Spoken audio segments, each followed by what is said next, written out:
value in doing the training, each section from start to finish, and implementing what you've learned before continuing to the next course versus jumping around? Okay, so jumping around, we do with people that need a very specific thing at a specific time. Challenge comes up in the office and we say, okay, go here next. Then we'll go back and continue in order.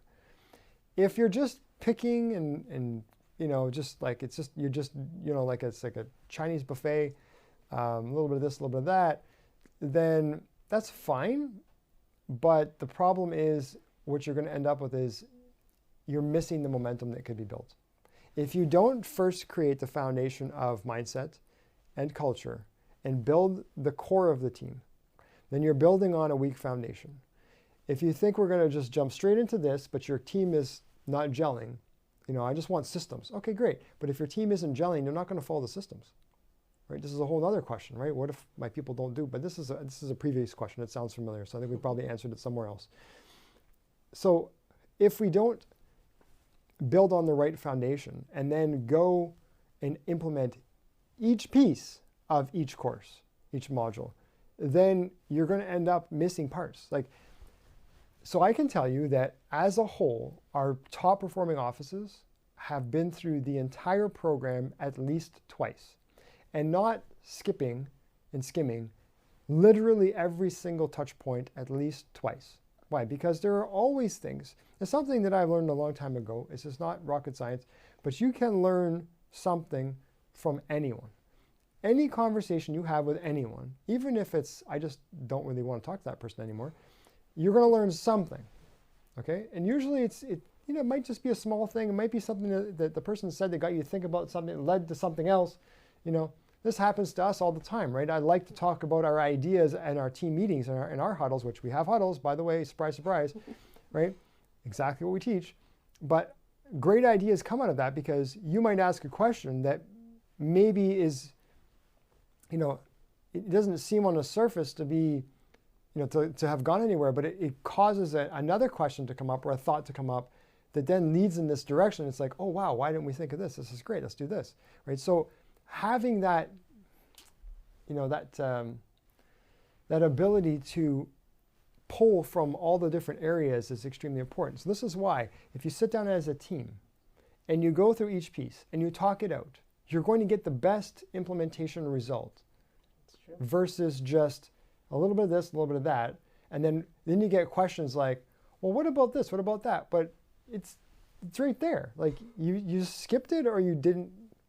So you can tell people are not paying attention, they're not following the material, because if they did, all of those touch points are there, right? And you get to a point where a person says, well, my office manager looked at it and she said that we're doing all this already. Okay, then I guess, your numbers don't show it, but anyway, so this is the kind of thing, right? If you're willing to, maybe, I don't know if it comes down to just a matter of humility to understand that we don't know everything, because I didn't know everything either. I still don't know everything. Let me not even mildly portray that I know everything. I know a lot, and I've amassed a lot of knowledge from other people that I have studied and my mentors over the years, but I don't know everything either. When I studied, I gave lots of examples, but when I was studying Dan Kennedy very heavily, 10 years ago I first found Dan Kennedy. I studied not just like this or that or this little thing or I watched this YouTube video. No, I studied every single thing that he wrote. Then I went to workshops. Then I actually became a private client. Then I had one-on-one strategy sessions with him. Okay? This was not like kind of halfway. If you actually want to pull the value, so if you're looking at our programs and saying, well, gee, I don't know if it's going to work for me, but you see the testimonials of people who say, I doubled my practice, I doubled my practice, I doubled my practice. Like, there's a lot of them now. It's not one or two. There's like dozens that have had great results. And there are, well over 100, 200 that have had great results. Maybe not double, but great results, 50%, 60%, double my new patient flow, have a better work-life balance, et cetera, et cetera. It's because they took the time to go through and implement everything. So, if you're wondering, am I going to get value out of something? Well, if you actually implement all of it, how can you not get value? It's all there, Yeah. right? Again, running a practice is not rocket science. It's not something that is a mystery, like no one can figure it out. If you look around, there are people doing it. You know, if there are practices in the X $1 million range, like 5 and up, single locations, they don't have some magical capability that you don't have. It's a gap in knowledge. And you close that with the program that we have, very simply, because everything is there. So it's lazy, to be honest, to not find the time, make the time, do the work.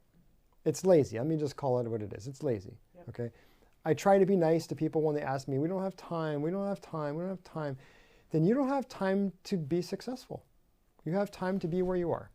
And maybe this isn't a good fit for you, because if you're not committed to doing it, right? A lot of times it's the people who have momentum that get the results, because the people who have momentum have figured out already that if I don't implement fully, I'm not going to get the results. Right. The people have momentum because they already know that. The people who are always stuck because they're tripping on themselves, basically. So it's a long way to answer. Jumping around will lead to, haphazard results.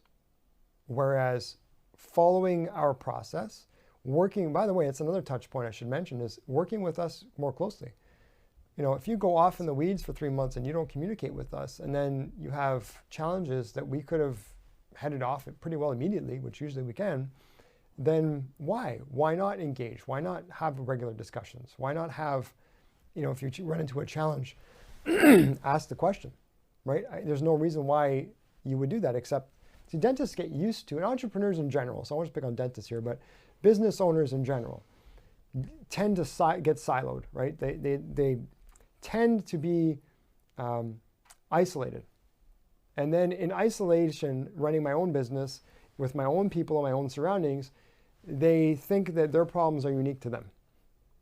And no one else has these problems, right?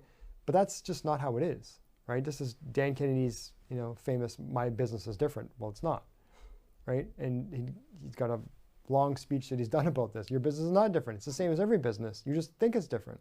You got to get out of your own head to realize that there is a way to run a business effectively. And we have turned this into, very simply, leadership systems, training, marketing for dental offices, period. And it works. Or we wouldn't have all the case studies and testimonials that we do. So please follow the process. Okay, I'll leave it at that. Perfect.